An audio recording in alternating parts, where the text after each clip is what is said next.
Okay, so I'm sure all of you, or probably half of you, are in some sort of group chat by WhatsApp. I am. Anybody else? Yes, all of you, because you all raised your hands. Max Kozoilek is co-founder from Spectrum, and it's a fun fact that he's been mentioned numerous times by Mark Zuckerberg himself. So please give a warm round of applause for I'm saying his name wrong, Max Kozoilek, and he will tell us the future of Messenger and WhatsApp. Please give it up for Max. Sorry about the name. No worries. Good afternoon, everybody. Today I will speak about the biggest shift we will see in digital marketing over the next 4 years. When I was at F8 last week in San Francisco for the F8 is the Facebook Developer Conference. That's the largest event from Facebook. Mark Zuckerberg was saying in his keynote that the future is private. So, first of all, Facebook, you don't have a particular good reputation for privacy, first thing. And second thing, what does it actually mean, right? The future is private. So when you listen to his keynote, he was saying that Facebook so far was the digital town square, and they want to move from being the digital town square to become the digital living room. So what does that mean? I don't know either, but you know, we will unpack this over the next few minutes. Before we start with that unpacking, let me get one thing straight. This is not Facebook announcing, hey, we also care about video, or we also do X, Y, Z. This is a fundamental shift of a 500 billion company. This is a shift where the founders of WhatsApp left the company. This is a shift where the founder of Instagram left the company. This is just a shift where Chris Cox, who was so far responsible for all the products at Facebook, left the company because it's a new chapter. And I will tell you all about this new chapter from Facebook. So first of all, this is the most important message today. So listen to that. Facebook, when they're saying they're moving from the digital town square to become the digital living room, Facebook is basically saying we will get rid of the newsfeed. Not today, not tomorrow, not the day after tomorrow, but the gesture we know from the metro or when we are walking around and seeing people doing this here, right? Scrolling through the feed. That is a behavior we won't see in the foreseeable future. Facebook will change in a way that you don't see this movement anymore. So what they do instead is written here, and I know it's a lot of text, so let's read this together. We plan to build, this is from Mark Zuckerberg, we plan to build this way. We've developed WhatsApp. We're all using WhatsApp, so that's good. Focus on the most fundamental and private use cases, messaging. Make it as secure as possible and then build more ways for people to interact on top of that, including calls, video chat, groups, stories, businesses, payments, commerce, and ultimately a platform for many other kinds of private services. So this is long, so let me get into that. So what does it mean? And what do we have already? Okay, we have calls, that's something we have. Video chats, we already have. Groups, we already have. Stories, of course, across all platforms we already have. Businesses, payments, commerce, and ultimate platform from any other private services, we don't know. So it's not clear right now what's really happening, but again, I will show you how it works. For the strategy guys in the rooms, there are a couple of one.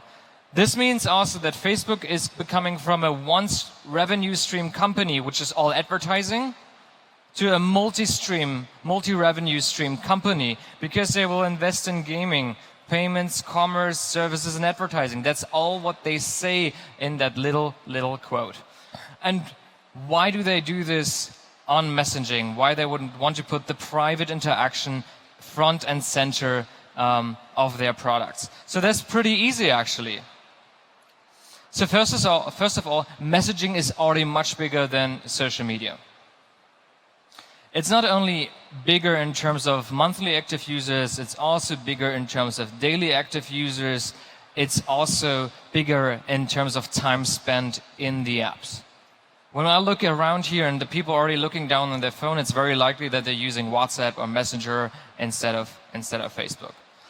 The other part, equally important, is that users already communicating with businesses on messaging apps.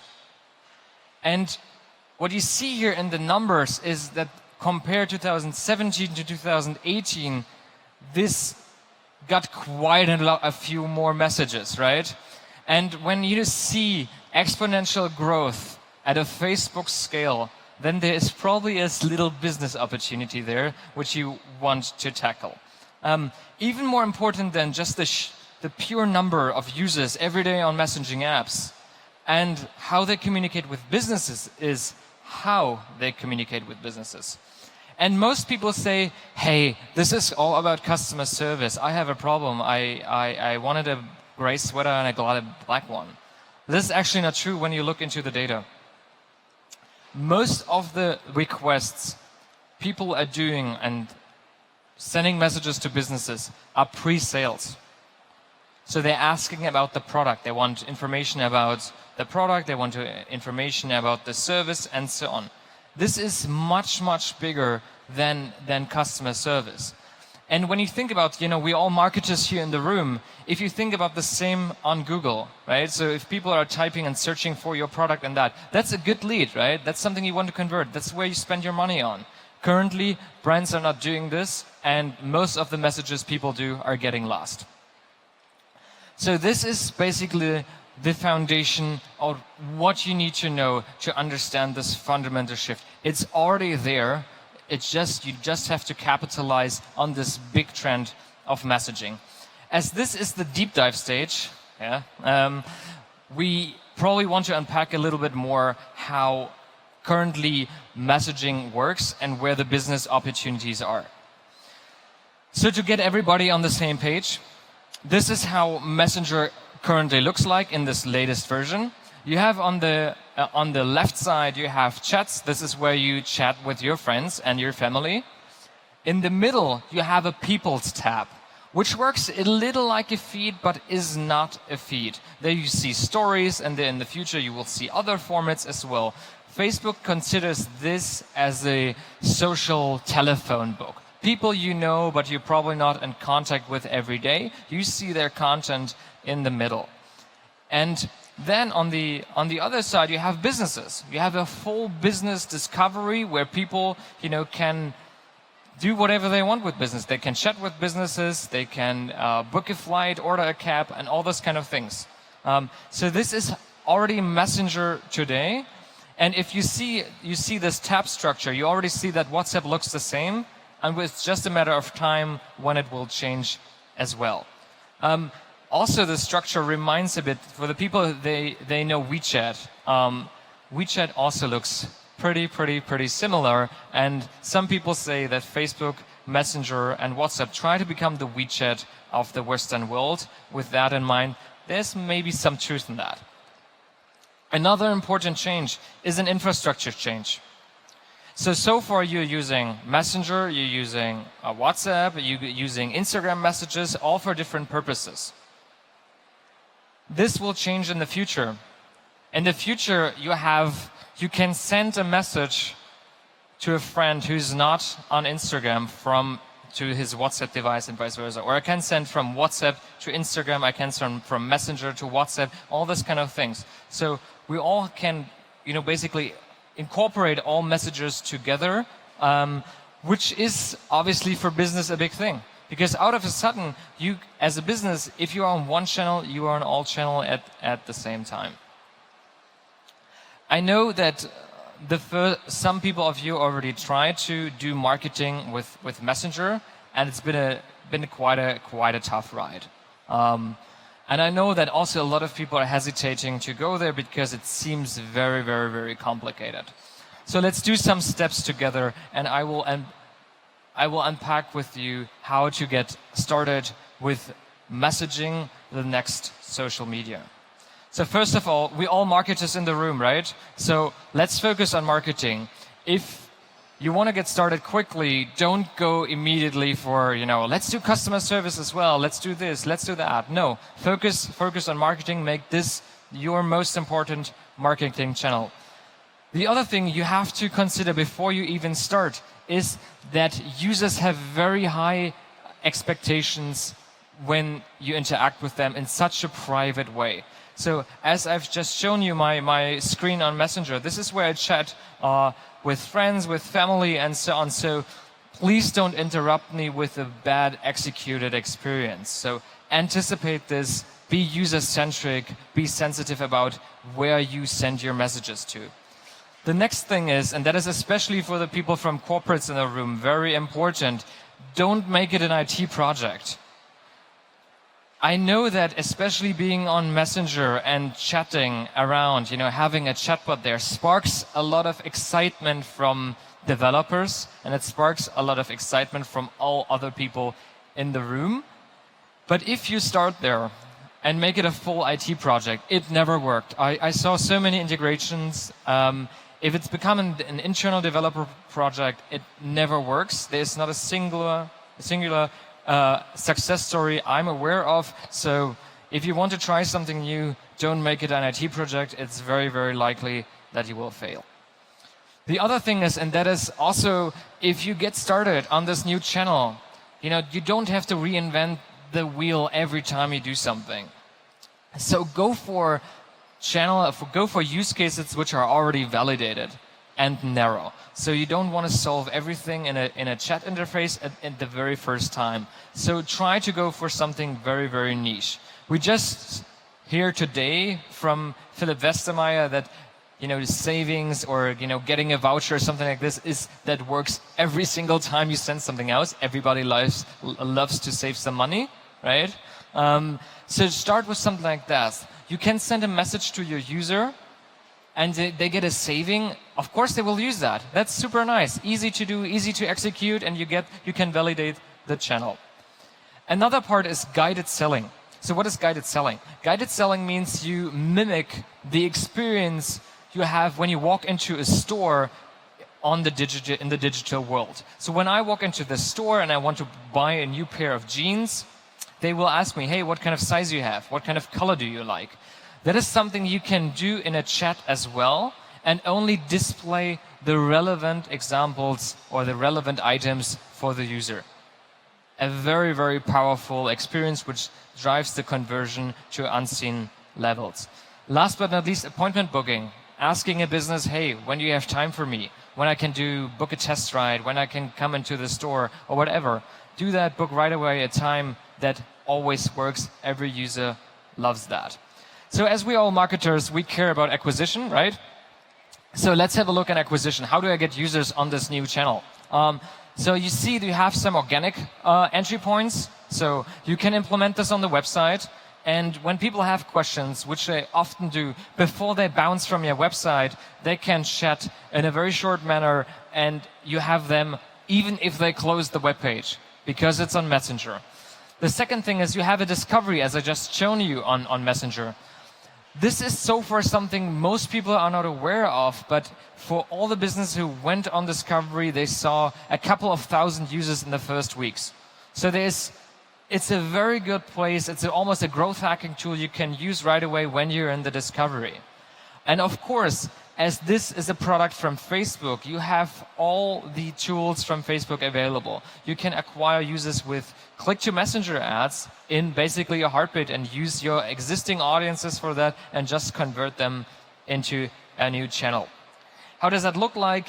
If you convert them into a new channel, I brought you 3 examples from them. On the left side, you have, for example, Brown's Fashion, you have Happy Socks, you have bot from Bosch, and I will quickly explain what they do.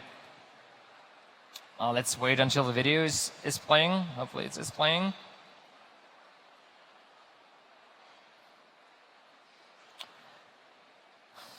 No, it's not. So what they did is for Brown Fashion is a daughter company of Farfetch. What they did is for Christmas, they did guided selling. They ask you for whom you're shopping, and then they walked you how much money do you want to spend, and in the end there was a conversion. You were sending the cart. That worked. Okay. Extremely well. I can't see it here. Okay, it's working. Great. You also have Happy Socks, which did kind of the same. When Happy Socks started, they started in Christmas, which was great. They had a 2.3 return on ad spend. Good, very good.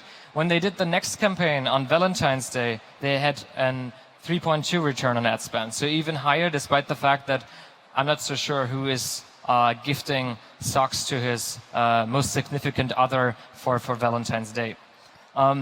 Bosch, not very obvious what they do, but 20,000 users, 200,000 interactions with a simple bot who is, showing the quarterly results of the Robert Bosch organization.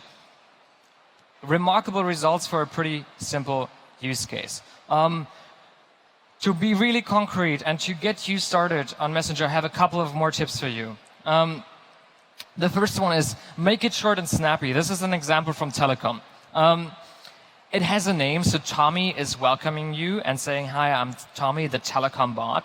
It's using a funny GIF, which is entertaining for the user, and it has emojis and call to action buttons. If you use emojis and call to action buttons, your conversion increases by 30%. That's also a good hint for your push notifications on every channel. Use emojis, they work. The next thing is,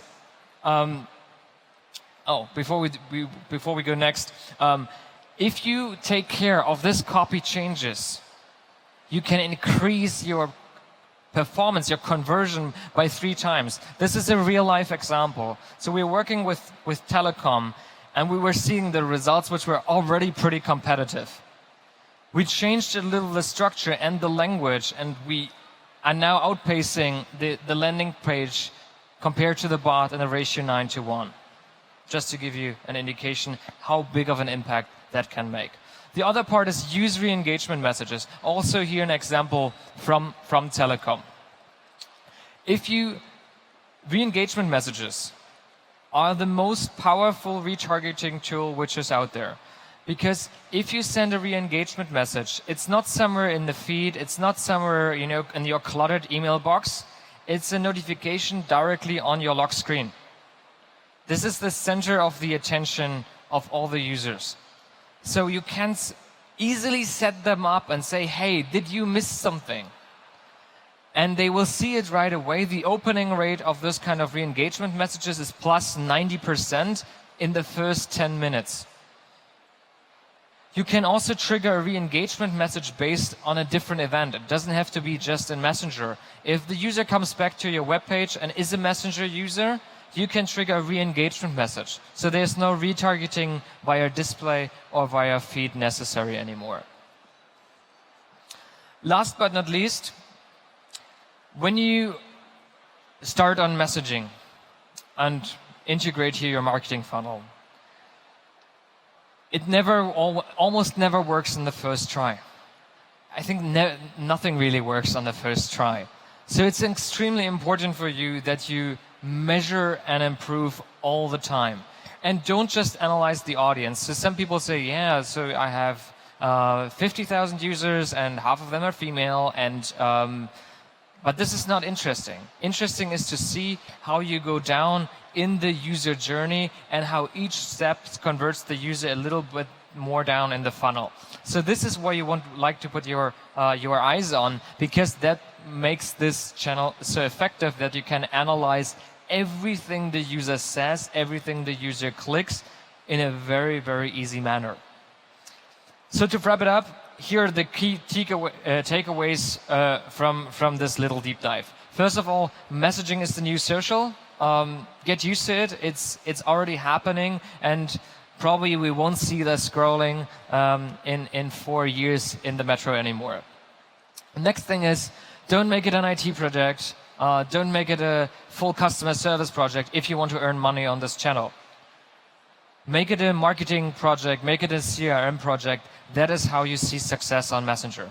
And last but not least, don't reinvent the wheel all the time. Just use best practices which are out there, talk to people which already built something, which have some experience in the space, and you will become successfully in a couple of weeks.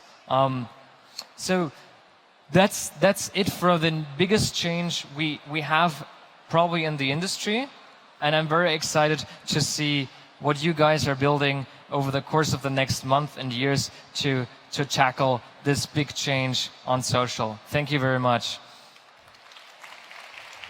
Thank you, Max. Thank you very much.